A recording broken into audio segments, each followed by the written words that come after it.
The candlelit saloon was thick with the smell of whiskey and secrets when struggling rancher Silas Morgan pushed through its swinging doors.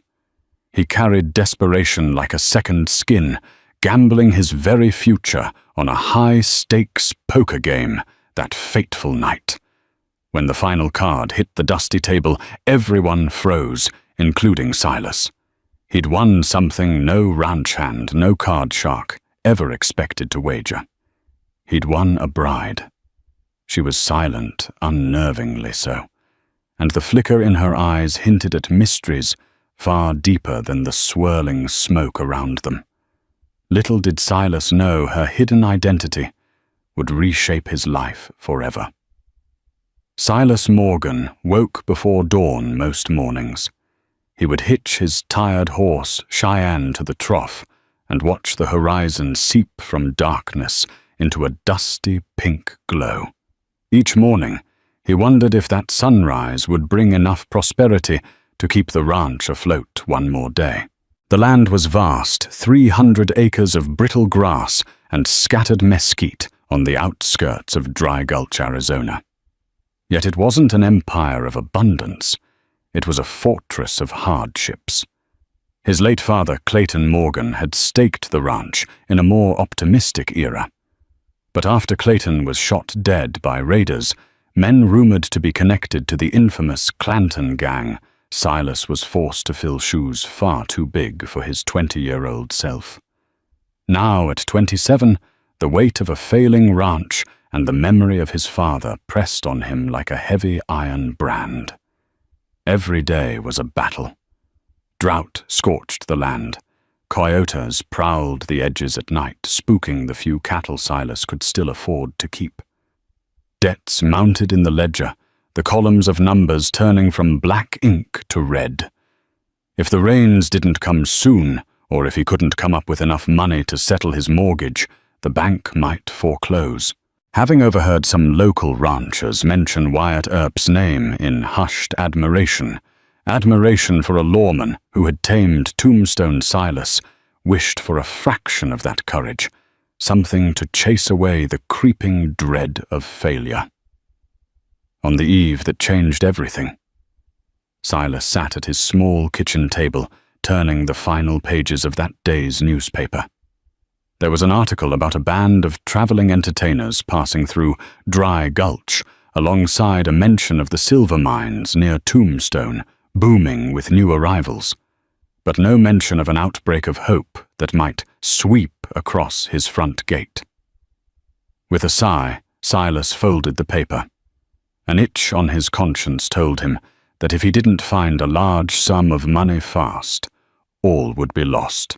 He rode Cheyenne into town that evening with one last desperate plan, a high-stakes poker game rumored to be taking place at the Mercury Saloon. Given that the bank was weeks away from seizing his land, it was either this or wait for fate to snuff him out.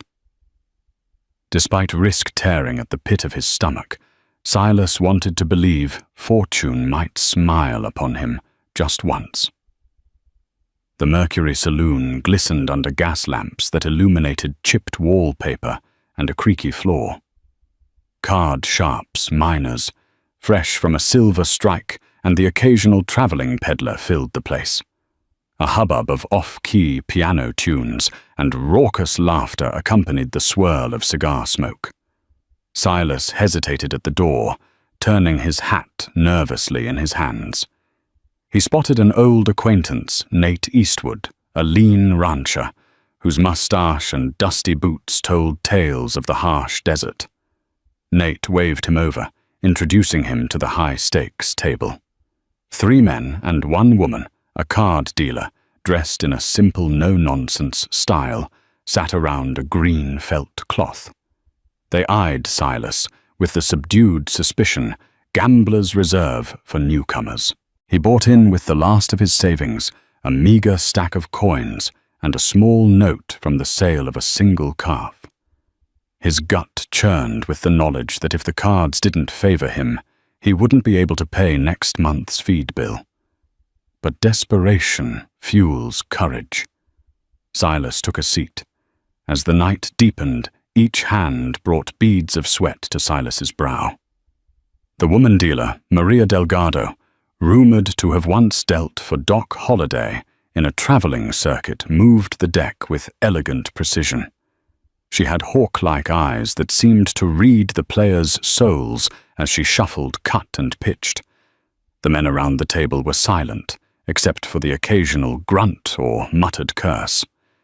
It was a dance of tension, a silent ritual of power and fate. Midway through the game, a new figure strolled in. He wore a black duster, had a cocksure grin, and introduced himself as Samuel Bryce. Uninvited, he pulled up a seat, flinging a heavy pouch of coins onto the table. An ill omen prickled the back of Silas's neck, but he didn't dare challenge Bryce. This was a man who radiated money, and perhaps danger. Bryce's confidence was relentless. In half an hour, he had tripled his stack, winning pot after pot with unnerving calm. Silas clung to survival folding when he had to winning small pots when the cards allowed. The hours bled together until only Silas Bryce and a bald miner named Chet remained. Maria glanced at them in pity, but never stopped dealing. Eventually, the moment arrived that gamblers live for a monstrous pot built on the table, glinting gold and silver in the lamplight, each chip a piece of someone's dream. Bryce and Silas squared off. Chet had folded early, but not before tossing in a chunk of coin that inflated the stakes. Bryce matched everything Silas put forward, pushing in enough chips to make Silas's head spin. Silas's heart pounded. He had 2 pair in his hand, aces and eights, the infamous dead man's hand, ironically rumored to be the hand Wild Bill Hickok held when he was shot. A tremor of superstition ran through Silas. Was this a sign of doom or destiny? Silas had precious little left to raise. Without a final push, he knew Bryce would see him as weak and call. Silas's hand trembled. He removed a battered ring from his father, placed it into the pot, and swallowed the lump in his throat. But Bryce wasn't done. With a slow grin, he beckoned toward the bar. 2 shadowy figures escorted a woman forward. She was clad in plain attire, her face half hidden by the low brim of a bonnet, and her gaze fixed on the table. Her silence was unsettling. Bryce's grin widened.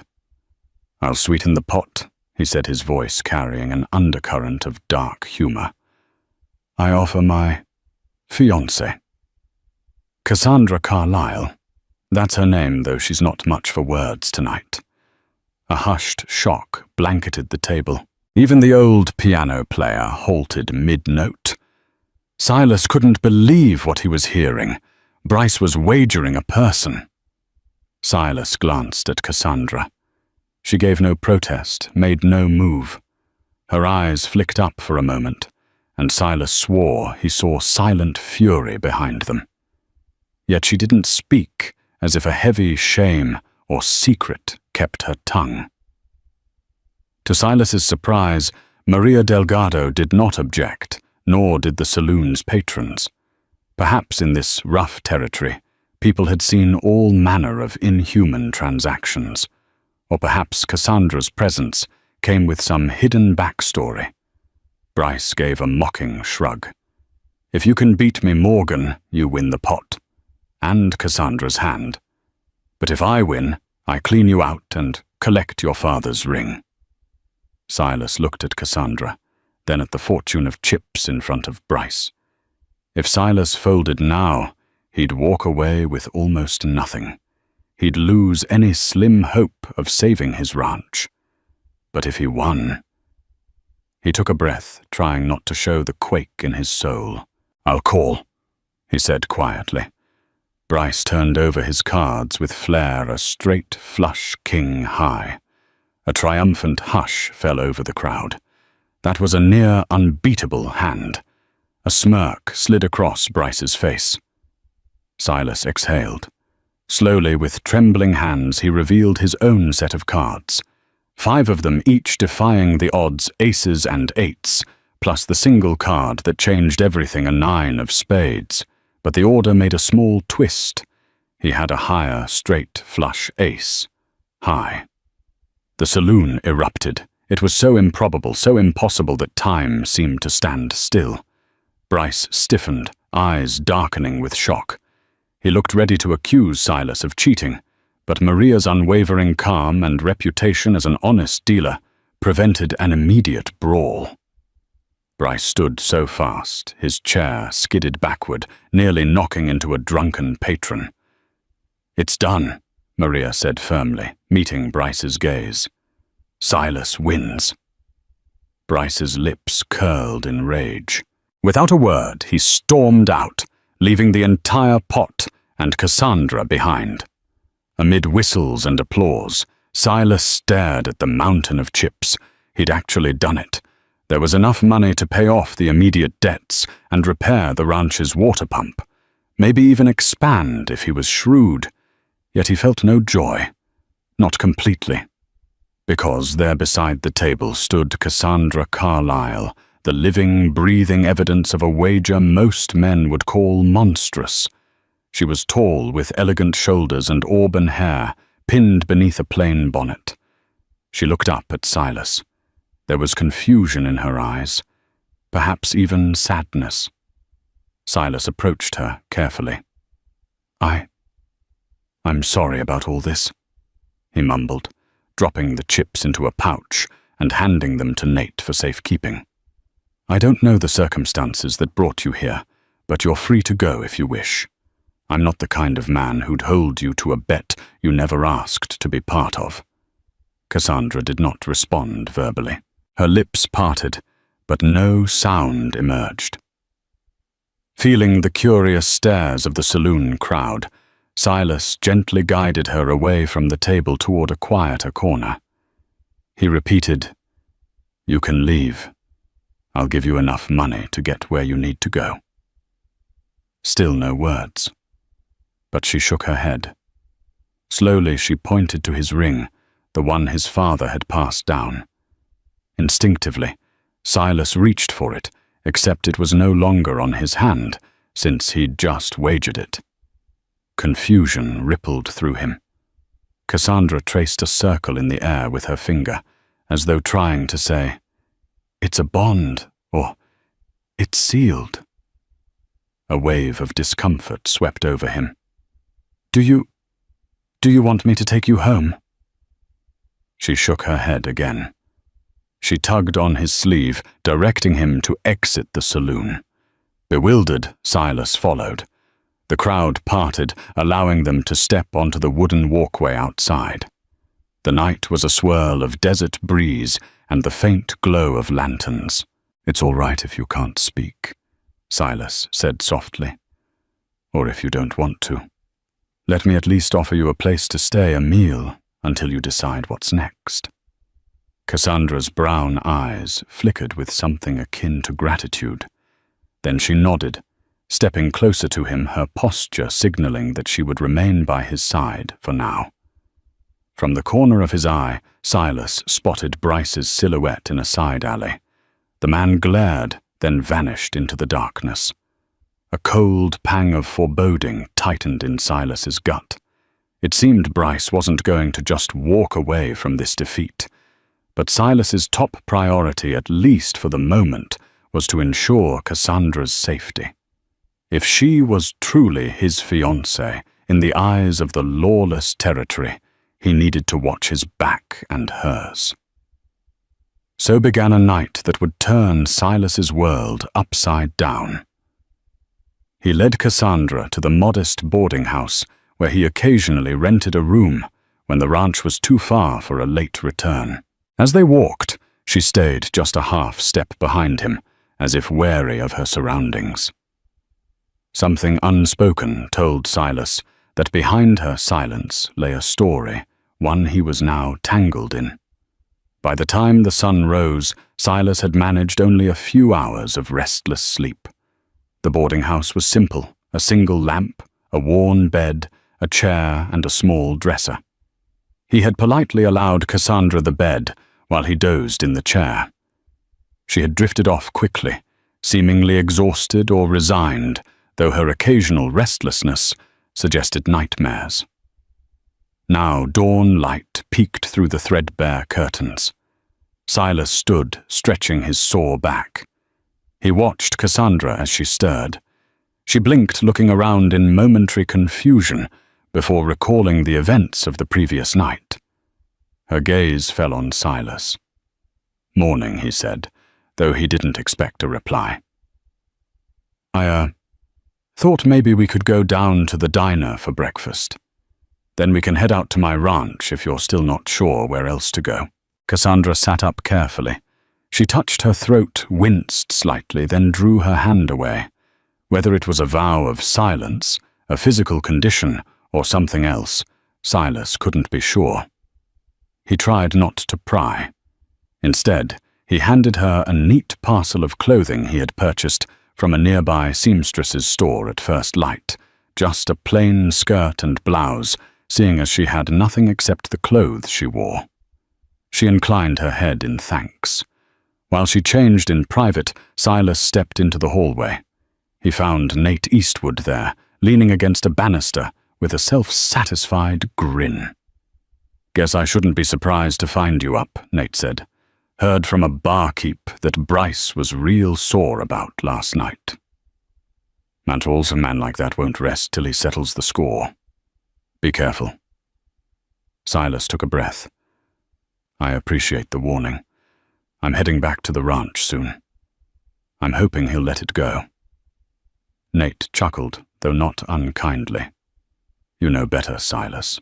I'm sure Bryce'll look for payback, especially with that big pot you carried out.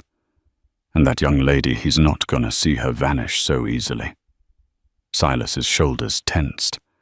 Part of him wanted to hand over Cassandra to any safe caretaker just to avoid the risk.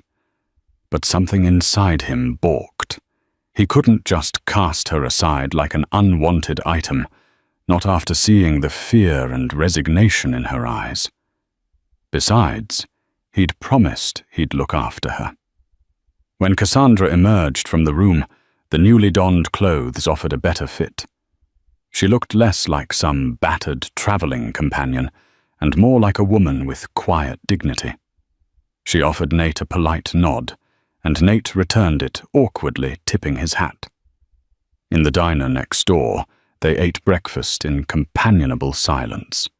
Silas described his ranch to Cassandra, sparse in need of repairs, but holding potential if only they could get a reliable water source.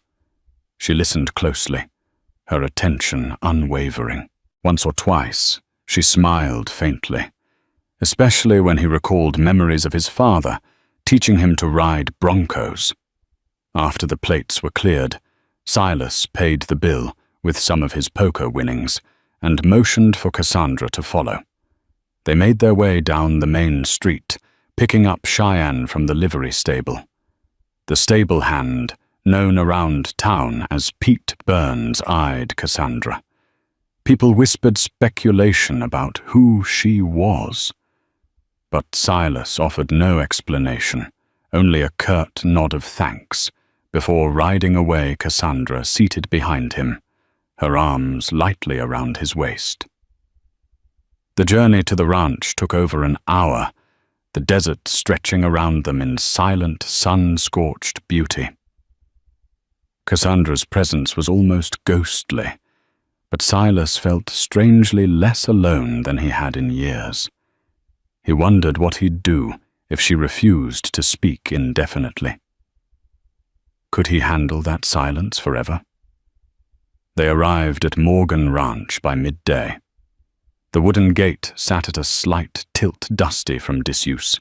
Silas dismounted and walked Cassandra around, pointing out the meager corrals, the battered windmill that sometimes brought up enough water for the herd, and the humble bunkhouse. He had let most of his ranch hands go unable to afford them, leaving him with just Hank Loomis, a grizzled older man who'd been loyal to the Morgans since Silas's father ran things. Hank greeted them near the barn. Heard rumors in town you got yourself into quite the predicament, he drawled. Then, seeing Cassandra, he tipped his hat. Ma'am. Cassandra offered him a polite nod. Hank frowned, noticing her reticence, but said nothing. Silas gave him a brief rundown of the situation, skipping the more sordid details of how she came to be his bride. She's welcome here if that's what you want, Hank said. Just know that folks might talk. Silas grunted in acknowledgement. Let them talk. We've got bigger concerns like water and feed, but with the money I won, I can pay off the immediate debts, maybe even fix that windmill or have a well dug. Hank's eyes lit up, relief evident. That's good news, boss. I'll send for the well diggers right away. If we can hit an aquifer, we might survive the season after all. Silas turned to Cassandra, who was quietly studying the land. We'll fix up a room in the main house for you, he said softly, aware that despite the forced union, he had no real claim over her. He wanted her to feel some semblance of ownership, or at least comfort. She nodded, a tiny smile playing on her lips. Then she placed her hand gently on his arm. Though still silent, her eyes seemed to convey gratitude. Silas felt a stirring in his chest.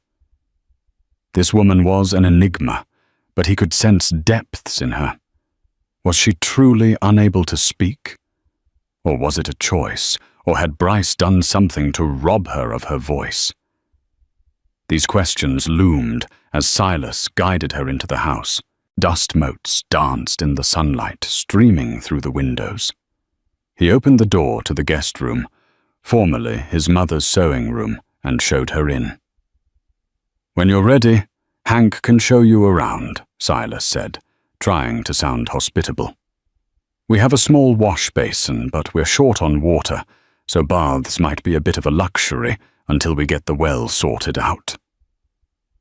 Cassandra wandered the room, running her fingers across the faded wallpaper. She paused at a small rocking chair, then sank into it, staring at the empty walls. Silas hovered for a moment, uncertain if she wanted him there, or if she needed space. Finally he nodded and retreated, leaving her to settle. In the hallway, he leaned against the wall, exhaling a deep breath. His life had turned upside down in less than a day. He was no longer the solitary rancher with an empty house and a lonely horizon. Now he had to figure out how to handle this mysterious bride, protect her from whatever dangers lurked behind Bryce's fury, and rebuild the ranch. As Silas stood there, he made a silent vow. He would respect Cassandra's autonomy, give her shelter, and maybe in time gain her trust enough to learn her story. If she wanted to leave one day, he would give her the resources to do so. But if she chose to stay, well, that possibility, for reasons he didn't quite understand, filled him with a cautious sense of hope. That evening, after the desert sun sank into a blaze of oranges and purples, Silas found himself on the porch, chewing absent-mindedly on a strand of hay. Cassandra sat on the porch's edge, her skirt pooled around her ankles. She'd spent the day helping Hank tend the small vegetable patch and feed the few chickens they had left. She never complained, never showed exhaustion. Her silent determination impressed him. They watched the stars grow brighter in the endless Arizona sky. The hush of night set in, broken only by crickets and the distant yip of coyotes. Silas felt a pull to confide in her, though he didn't know why. I remember when my father first rode out to stake this ranch, he said softly, not sure if she was listening or not. I was just a boy. My mother had died 2 winters before, so it was just the 2 of us. We found a spring running through this land, thought it was enough to build something lasting. But the spring dried up after a year. That's when everything got harder. He glanced at Cassandra. She was gazing at him, her expression sympathetic. He continued. I was too stubborn to give up. And Dad, he was too hopeful. We borrowed money from banks, from neighbors, tried everything to keep going. Then you know the raid that took his life. Since then, it's just me trying to hold on day by day. He paused, the weight of grief like a stone in his throat. I guess I keep hoping for a miracle. Last night, maybe that was one. But I didn't expect to gain a wife in the process. He gave a shaky laugh. Cassandra reached out gently, placing her hand atop his. In that silent gesture, he felt a warmth that he hadn't known in ages. Her eyes seemed to say, I understand your pain. I see you. The moment stretched, and Silas found himself wishing she could speak just once, so he could hear the sound of her voice. A rustle in the distance snapped them both out of it. Silas stood peering into the darkness. Hank emerged from the barn, rifle in hand. Thought I heard something. Hank muttered. Could have been a critter, but better safe than sorry. Silas scanned the yard. Nothing moved except the shifting shadows of the mesquite trees.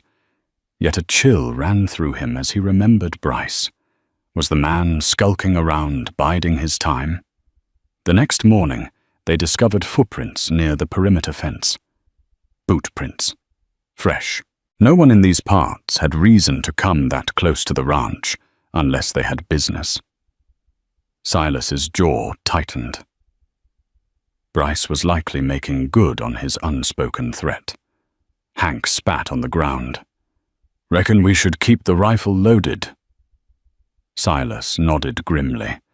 He glanced over his shoulder to see Cassandra standing in the doorway, worry etched on her face. He forced a reassuring smile, but she didn't look convinced. For her sake, Silas resolved to stay vigilant. He wouldn't let any harm befall her or the ranch. Over the next week, Silas used part of his newfound funds to settle debts with the local bank. He also hired a small team to dig a new well, hoping they'd strike water in a deeper underground channel. Cassandra adapted to ranch life with surprising ease. She rose early, helped Hank feed the animals, learned to pump water from the old windmill. Though her silence never wavered, her presence spoke volumes about her resilience and willingness to help. Occasionally, Silas caught her studying him. It was almost as if she was searching for something in his manner, perhaps weighing whether he was truly a good man or just another oppressor. In turn, he searched for clues about her identity. He'd asked around town if anyone recognized her name, Cassandra Carlyle. No one had. Even the local telegraph operator, a man named Foster Jennings, tried searching train records and mail logs. Nothing. One afternoon, Silas entered the house to find Cassandra in his father's old study. The dusty room contained shelves of books on ranching, livestock, irrigation, and law. She was thumbing through a ledger, her brow furrowed in concentration. When she noticed Silas, she offered him a shy smile, then pointed to a line of numbers in the ledger. He stepped closer. She was pointing to a proposed water diversion project his father had once started but never completed. Silas recalled that the project had been too expensive at the time. He and his father had shelved it, hoping better times would come. Cassandra tapped the page insistently, then pointed out the window in the direction of a low-lying valley. Did she think they could still implement the plan to divert runoff from the nearby hills? The cost would be high, but Silas had some money now. It might be feasible, especially if the well project failed. That's clever, he murmured, touched by her initiative. You think we could build a channel to bring more water in? We'd need workers' tools, maybe some dynamite to reshape the land. But it might be possible. Cassandra nodded, a spark in her eyes. Silas's admiration for her grew. She wasn't merely drifting through life, resigned to her circumstances. She had a keen mind. Later that evening, Silas found himself rummaging through the old trunk in his father's bedroom, searching for blueprints related to the water diversion. That was when he stumbled across something curious papers mentioning a family named Carlyle. He blinked. That was Cassandra's surname, according to Bryce. Silas's heart pounded as he read references to a land dispute in Texas involving a Carlyle family. The trunk also contained old letters referencing a Josephine Carlyle who had once tried to purchase a portion of Morgan land for silver prospecting. Had his father been in contact with Cassandra's family? The letters were dated over a decade ago. It might be a coincidence, or perhaps Cassandra was connected to that same Carlyle clan. If so, why had she ended up with Bryce, silent and powerless? He carefully returned the letters to the trunk, mind swimming with questions. Could it be that Cassandra was an heiress, or part of a wealthy family who had been coerced by Bryce for some hidden reason? The notion seemed wild, but the pieces tugged at his imagination.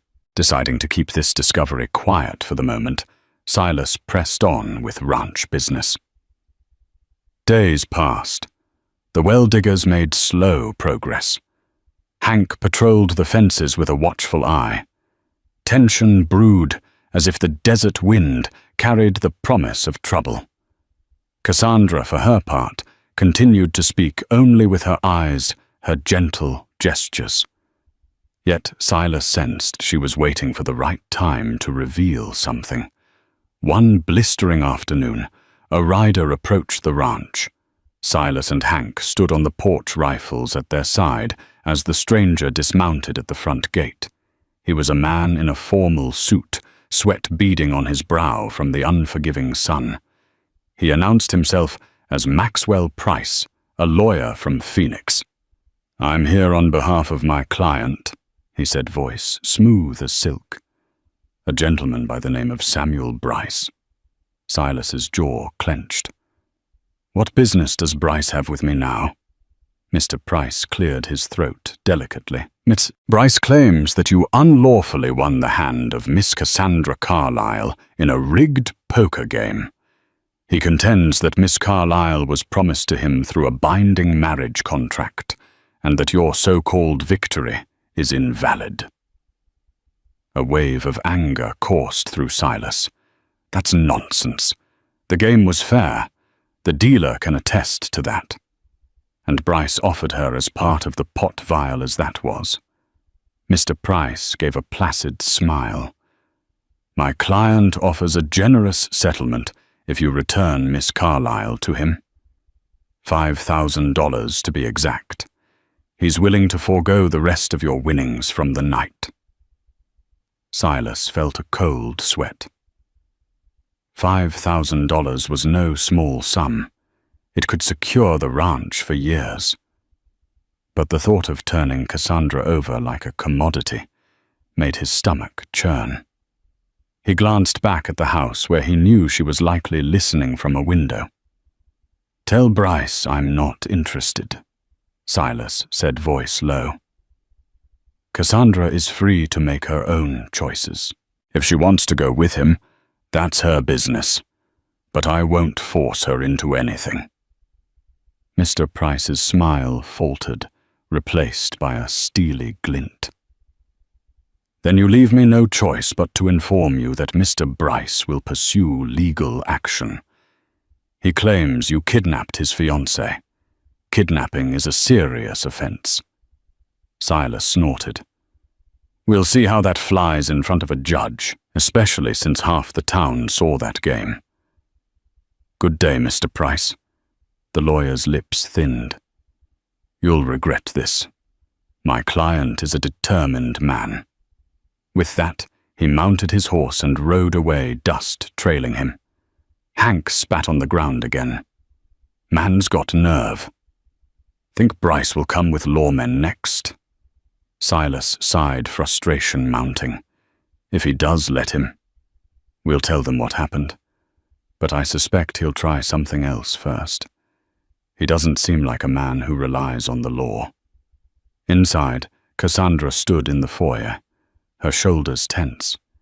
She'd heard every word. Silas reached out to her. It's your choice. If you truly wish to leave with Bryce, I won't stop you. But if you want to stay, we'll fight him together. Cassandra's eyes flashed with resolve. She reached for a piece of parchment on a side table. In neat handwriting, she wrote, I do not belong to Samuel Bryce. Silas's heart thumped. It was the first time he'd seen her communicate in writing. She then wrote, Thank you for protecting me. He exhaled, relief coursing through him. All right. We face this together. Still the question burned. Who was Cassandra Carlyle, and why was Bryce so obsessed with claiming her the tension in Dry Gulch escalated? Locals whispered about the silent bride at Morgan Ranch, speculating she was either a runaway from back east or an outlaw's daughter. Some said she was cursed with muteness, others that she was a witch. Silas ignored the rumors. Yet the sense of looming confrontation grew daily. He spent time poring over the letters in his father's trunk, trying to piece together the Carlyle connection. After days of careful reading, he found a reference that stunned him. Josephine Carlyle owned substantial properties in Texas, as well as partial stakes in silver mines near Tombstone. A newspaper clipping in the trunk mentioned Josephine's niece, Cassandra, rumored to be her primary heir. Could it be the same Cassandra? If so, it meant that Cassandra was potentially a very wealthy woman. Bryce must have discovered this intending to marry her and gain control of her inheritance. Silas shuddered at the thought of such a callous scheme. Cassandra's behavior took on new meaning. Perhaps she feared that if she spoke, her identity would be discovered by the wrong people. Or maybe there was more to the story, some trauma connected to her voice. Regardless, Silas felt protective, determined not to let Bryce exploit her. For years, Silas had fought to keep his own inheritance, this ranch, and the irony of defending Cassandra's inheritance was not lost on him. One evening, he gently showed her the letters he'd found. She read them carefully, her eyes widening, tears gathering at the corners. She wrote on the parchment, Josephine is my aunt. She's gone now. Silas watched her trembling hand. I see, he said softly. So you do have a claim to her estate? Cassandra nodded, tears slipping onto the page. Then she wrote, Bryce discovered I was alone, tried to force me to sign papers. I refused. Silas's throat tightened in fury. No wonder Bryce had staked her in a poker game. If he couldn't force her compliance, perhaps he was trying to punish her, or find a workaround to claim ownership. Cassandra set down the quill, her hand shaking. Silas reached out, resting a hand on her shoulder. You're safe here, he said gently. We'll handle this, I promise. For a moment, she looked at him with such raw gratitude it almost broke him. Then she placed a hand to her throat, as if grappling with the memory of something painful. Silas recognized that she might never share that story in words, but he hoped one day she might trust him enough to try. As weeks passed, the well-diggers struck water. A geyser of cool liquid spouted, and Silas whooped with joy, hugging Cassandra and Hank in celebration. This new water source could mean the ranch's revival. Yet their happiness was short-lived. Samuel Bryce rode in at dawn one day, flanked by 2 armed men. They halted at the ranch gate. Silas, Hank, and Cassandra stepped onto the porch. Bryce dismounted, tipping his black hat with mock courtesy. "Seems I've given you plenty of time to return, Cassandra," he said, voice ice-cold. "You didn't comply, so now we settle it another way." Silas's spine bristled. "She doesn't belong to you," he retorted. "She's free." Bryce's lip curled in a sneer. "That's not for you to decide. I have a contract signed by her father, guaranteeing her hand in marriage to me. She ran away and you took advantage. Now either you hand her over, or my men and I see how bulletproof this ranch is." Hank cocked his rifle, the sound echoing in the desert air. Bryce's men reached for their guns. Cassandra trembled, but she stood firm beside Silas, pressing her lips together in fierce defiance. The standoff crackled with tension. Silas's heart hammered. He had no illusions about outgunning them all. Hank was a decent shot, but the ranch was wide open. Bryce's men could burn it to the ground if they wanted. Before anyone could draw, a dusty carriage rattled into the yard. Out stepped two figures, a stern-faced judge from Dry Gulch and Maria Delgado, the poker dealer. They had come unbidden, apparently hearing rumors that Bryce might attempt violence. What is the meaning of this demanded Judge Marcus Reed, a traveling circuit judge known for his fairness? He fixed Bryce with a harsh glare. Threatening a man on his own property. Bryce Maria Delgado's keen eyes flicked from Bryce to Silas. "I was the dealer that night. The game was fair. If Bryce has a dispute, it should be settled legally, not with guns." Bryce's men shifted uneasily. The presence of a judge complicated things. Bryce forced a smarmy smile. "Ah, Your Honor. Glad to see you. I was just hoping to retrieve my rightful fiancée, who was unlawfully taken from me." Judge Reed raised an eyebrow. "I've heard that Morgan here won a poker hand. You wagered Miss Carlyle. Is that correct?" Bryce opened his mouth, but Maria cut in. "Yes, Your Honor. He wagered her. A vile, shameful bet." But it was his choice. Judge Reed shook his head in distaste. "Sounds like you treated a person as property, Bryce. That's not how the law works. And if Miss Carlyle is of age, she's free to choose where she wishes to be, unless you have a legal, valid marriage certificate recognized by the state of Arizona." "You have no claim," Bryce sputtered. "I have a contract signed by her father." "Her father is deceased," Judge Reed interrupted. "And that contract wouldn't stand in any modern court. Miss Carlyle." "Do you wish to go with Mr. Bryce?" All eyes turned to Cassandra. She shook her head vigorously, stepping closer to Silas. She took the parchment and quill, quickly scribbling. "I do not want to marry Bryce. He is dangerous." Judge Reed read it aloud, then looked at Bryce. "Case closed, unless you want to attempt a lawsuit, which I promise you'll lose. Now get off this property before I have you arrested for threatening violence." Rage flared across Bryce's face. But he couldn't challenge the judge openly, not without risking jail. He turned on his heel, mounting his horse. "This isn't over," he hissed at Silas. Then he and his men rode away, dust swirling in their wake. Silas let out a breath he didn't realize he was holding. Cassandra looked ready to collapse from relief. Maria Delgado and Judge Reed gave them understanding nods. Hank lowered his rifle, his shoulders slumping. But Silas knew Bryce wouldn't quit that easily. A man like Bryce, fueled by greed and humiliation, would find another way to strike. A few days later, the ranch bustled with renewed hope. The new well provided enough water for both livestock and modest irrigation.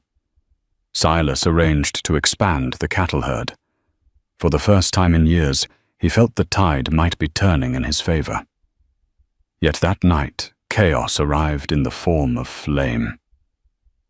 A group of masked riders galloped onto the property under moonlight. Hank, keeping watch, fired a warning shot, but they hurled torches into the barn and bunkhouse. Dry timber caught quickly, roaring into a blaze. Silas and Cassandra rushed outside, choking on smoke. Hank was pinned down by gunfire sparks, illuminating the night like hellish fireworks. One of the masked figures barked orders, his voice unmistakably Bryce's. Even if he wore a bandana, Silas knew that sneering tone. Fire licked through the barn rafters, threatening to spread to the house. With a roar of determination, Silas took up his rifle, returning fire. Sparks rained from the roof.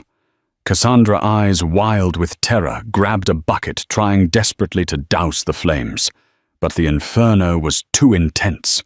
The bunkhouse collapsed in a shower of embers, while the barn's roof caved. From the corner of his eye, Silas saw Bryce aiming a pistol at Cassandra. A surge of protective rage overtook him. He sprinted, tackling Cassandra to the ground, just as a bullet whizzed overhead.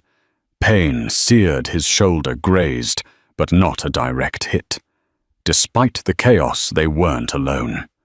Hank, battered by the falling beams, still managed to return fire. One of Bryce's men yelped and fell from his horse.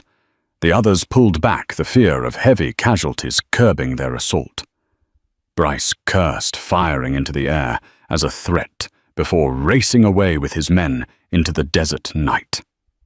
By dawn, the barn lay in charred ruins, the bunkhouse nearly destroyed.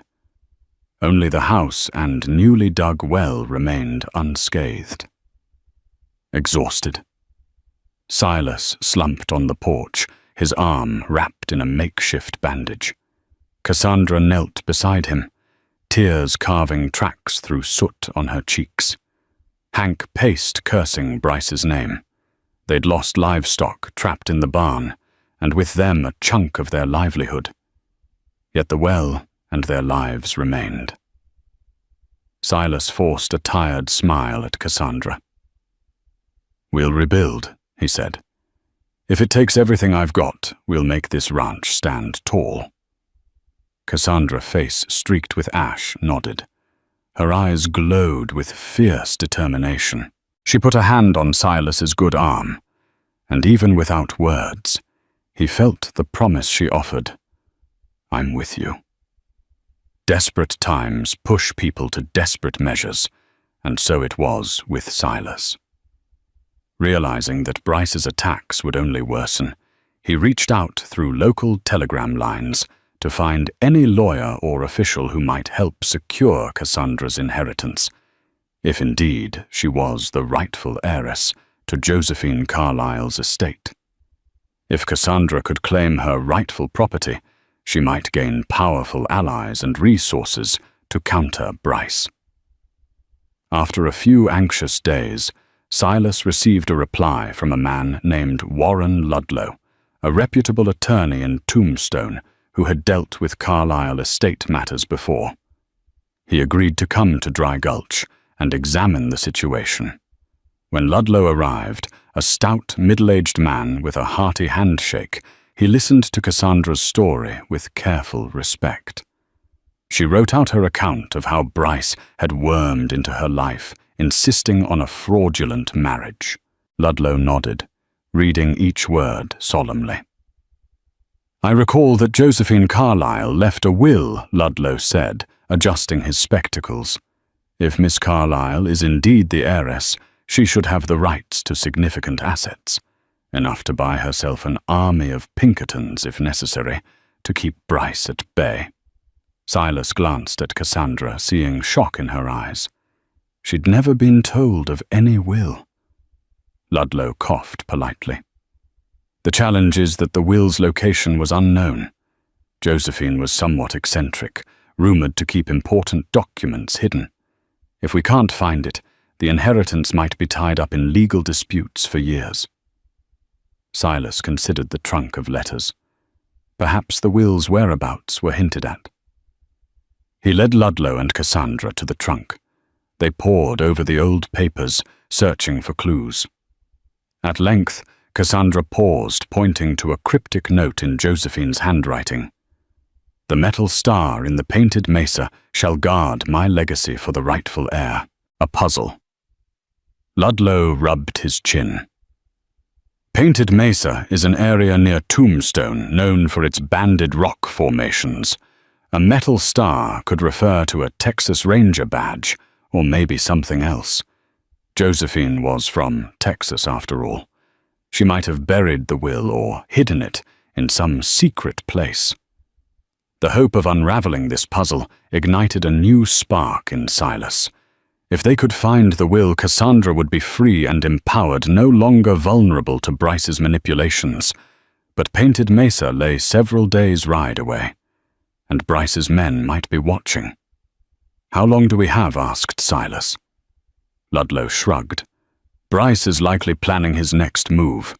I can file an injunction to keep him from acting on any false marriage claims, but that's just paper. He'll ignore it if he sees fit. Finding that will is our best shot at ensuring Cassandra's future." Cassandra nodded, her jaw set. She wrote, "I want to go. I will help search." Silas placed a hand over hers, feeling the tremble there.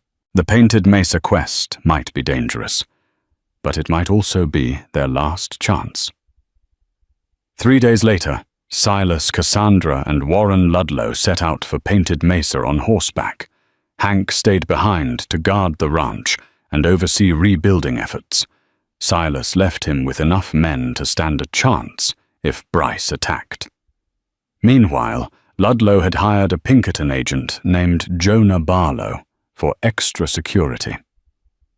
Barlow, a stoic fellow with sharp eyes and a Colt revolver at his hip, had a reputation for dealing with outlaws. The journey to Painted Mesa took them along dusty trails through canyons carved by centuries of erosion. Cassandra rode her own horse. Silas had purchased a gentle mare for her. Despite the dryness and heat, she handled the terrain without complaint. Overnights were spent in small tents with Barlow standing guard. Silas found himself stealing glances at Cassandra, noticing how her eyes sparkled with a quiet determination that outshone her fear. On the 4th day, they reached Painted Mesa. The towering rock faces shimmered in layers of red, yellow, and orange, giving it an otherworldly appearance. Ludlow wiped sweat from his brow, scanning the horizon. "We're looking for a metal star, but that could be anything. Perhaps a hidden cave, or a marker." They spent hours searching the rocky outcrops. Late in the afternoon, Cassandra found something, an iron star nailed to a dead tree trunk, wedged in a narrow ravine. The star was about the size of a dinner plate, badly rusted. She called the others with frantic gestures. Barlow pried the star loose. Behind it was a small crevice in the trunk. Reaching in cautiously, they withdrew a metal tube sealed with wax. Ludlow's eyes lit up. This could be it. Excitement fizzed through them. But they weren't alone. The sound of horses' hooves echoing off the canyon walls announced unwanted company. Silas's blood ran cold as Samuel Bryce and 3 of his men came into view, guns drawn. "You didn't think I'd let you run off without me noticing?" "Did you?" Bryce snarled, his eyes fixed on Cassandra. "Hand over whatever you found, or I'll fill you with lead." Barlow tried to draw, but Bryce's men already had the drop on them. Silas slowly raised his hands, heart pounding. Cassandra clutched the metal tube to her chest. Bryce pointed his pistol at her. "Give it to me now." She glared at him, refusing to comply. Bryce's face twisted in anger. "Have it your way." He cocked the hammer. Time seemed to sow. Silas stepped forward, drawing attention. "Don't shoot." We'll give you the tube. It's worthless without Cassandra's signature, anyway. Bryce sneered. Worthless, we'll see. He motioned for one of his men to seize the tube. The man dismounted, advanced on Cassandra. She gripped the document protectively, her body rigid. Silas had to act, or Cassandra would be at Bryce's mercy again. Summoning every ounce of nerve, he feigned a stumble, brushing his hand near his holster. Barlow caught on, hurling a knife at the man nearest him. Chaos erupted. Gunfire crackled in the canyon. Ludlow dove behind a boulder. Cassandra scrambled for cover, clutching the tube. Silas fired at one of Bryce's men, wounding him in the leg. Bryce shot back the bullet, ricocheting off rock. Barlow tackled another gunman, wrestling the weapon away. In the midst of the fray, Bryce closed in on Cassandra. He snatched her wrist, trying to yank the tube away. She resisted, silent fury radiating from her. Silas lunged, grappling with Bryce. The pistol went off, grazing Silas's side. Pain flared white-hot. But he fought on, determined to protect her. Cassandra, eyes blazing, slammed her knee into Bryce's groin. He staggered, cursing. Silas followed through with a hard punch to Bryce's jaw, sending him crashing to the ground. With an anguished roar, Bryce scrambled to his feet, blood trickling from his lip. He saw that his men were outnumbered, one unconscious, another wounded, the third pinned by Barlow. Breathing heavily, Bryce spat at Silas's boots. "You'll pay for this, Morgan," he snarled. But Cassandra clung to the metal tube, refusing to let him snatch it. Bryce mounted his horse in a fury. "This isn't over," he vowed, then galloped away, leaving his injured men behind. Barlow secured the two men who remained. Ludlow rushed to Silas's side, relief flooding him to see the wound was superficial. Cassandra, trembling, came to Silas, gently pressing a cloth to his side to staunch the blood. Silas gazed into her eyes, seeing fierce relief and concern. "All right," Ludlow said, exhaling shakily. "Let's see what we risked our lives for." He carefully opened the metal tube. Inside was a parchment edges, yellowed with age, Josephine Carlyle's will. It declared Cassandra Carlyle the sole heir to a vast estate, including land investments and silver mine shares. A wave of emotion hit Cassandra. Tears slipped down her cheeks. She buried her face in Silas's shoulder, silently releasing the weight she'd carried. At long last, she was free. Back in Dry Gulch, Ludlow wasted no time. He filed legal documents asserting Cassandra's rightful inheritance. News spread that a Carlyle heiress was in town. Bryce, though outraged, found himself swiftly outmaneuvered. Cassandra's new wealth and legal backing could bring the full brunt of the law upon him if he dared make another move. Yet Bryce's final act of revenge came unexpectedly. One evening, as Cassandra, Silas, and Ludlow met in the local courthouse to finalize papers, Bryce ambushed them at the exit. Wielding a shotgun, he cornered them in a dimly lit hallway. Tension crackled. "This ends now," Bryce snarled. "Sign over the estate to me or I'll spill your blood all over these courthouse tiles." Silas stepped in front of Cassandra, arms outstretched. "Don't be a fool, Bryce. The law's against you. You won't get away with this." Bryce's finger hovered on the trigger. Desperation and madness gleamed in his eyes. Cassandra trembled behind Silas. Then something shifted in her expression. She moved around Silas, stepping forward, meeting Bryce's crazed gaze. She placed her hand over the muzzle of the shotgun, forcing it slightly downward. Her voice, hoarse from lack of use, emerged in a whisper, yet it resonated through the hallway. "No," she said. Bryce's eyes widened in shock, as did Silas's. Cassandra's voice, brittle but determined, rose again. "You will not hurt him. Not anymore." The surprise was enough. Silas lunged, knocking the shotgun aside. It discharged pellets embedding in the wall. Ludlow cried out, diving for cover. Courthouse guards rushed in at the sound, wresting Bryce to the ground before he could fire again. Bryce let out a guttural scream of frustration as handcuffs clamped around his wrists. Cassandra stood tall, the echoes of her single spoken word still hanging in the air. Silas, chest heaving, gently touched her shoulder. She collapsed into his arms. Sobs racking her body, not from weakness, but from the release of long-held terror. As Bryce was hauled away by the guards, Cassandra buried her face against Silas's chest.